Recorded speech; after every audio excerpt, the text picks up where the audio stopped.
Hi, it's Tuesdays with Brett and Jen, and we're back this week to talk a little more about mindfulness. In fact, Jen made a book, Mindfulness Matters to Me. And in it, she describes how we can keep our cool.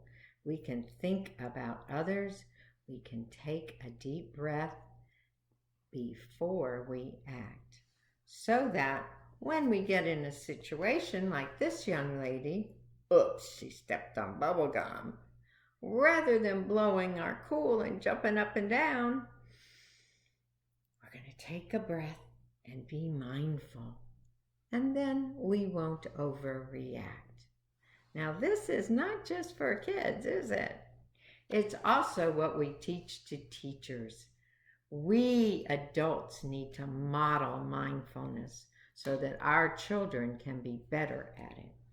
We can't expect them to do it and not us. So when we do it, we celebrate because all the people around us benefit when we stay cool and thoughtful. Have you been talking about being good friends?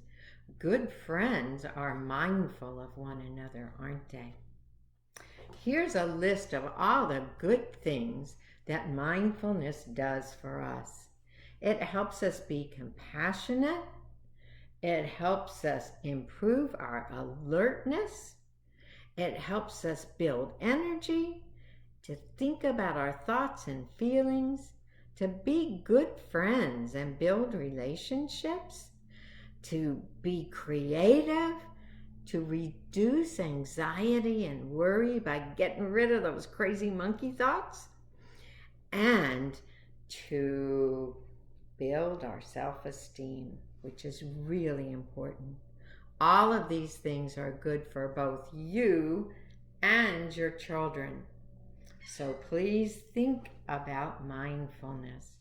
And the other really cool benefit of mindfulness is that it helps make us smarter. These are called executive functions.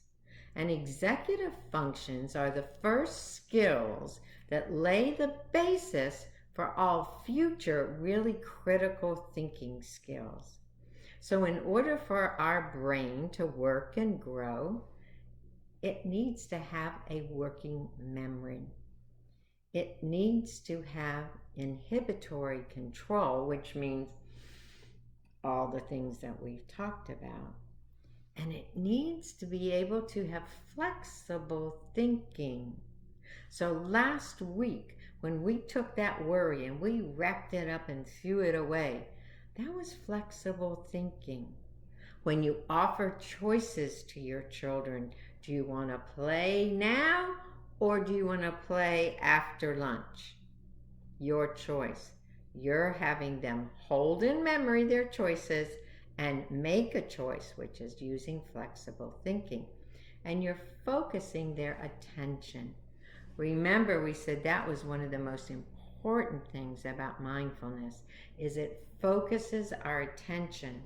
And until we can focus attention, we cannot learn because we can't listen. So yoga poses also are great things. We've talked a lot about music and movement, but yoga is a wonderful thing to still our body, to hold in memory the stance or the tree that we're going to be flexible in how we organize ourselves, and we definitely have to inhibit, and we breathe at the same time. So yoga poses, and there's lots of yoga on the screen for kids, will help them quiet the anxiety and focus on keeping their bodies still. Now, the thing that makes this so powerful is called the vagus nerve. And the vagus nerve connects right at the back of your skull. And as you can see in this picture, it runs through your entire body. And it regulates your entire body. So breathing, when we take that breath, it sends the signal to our vagus nerve that everything is okay. And so that vagus nerve sends it out to the rest of our body that says, okay, chill, no rapid heartbeat, no high blood pressure, no tense nerves, no panic reaction. So there are physical reasons why we breathe and stay calm too. So for this week, let's work on being thankful. We are so thankful for the wonderful job you're doing with your kids. Let them tell you what they're thankful for. Create a picture, and when they're nervous or upset, go reflect on that picture. See you next week.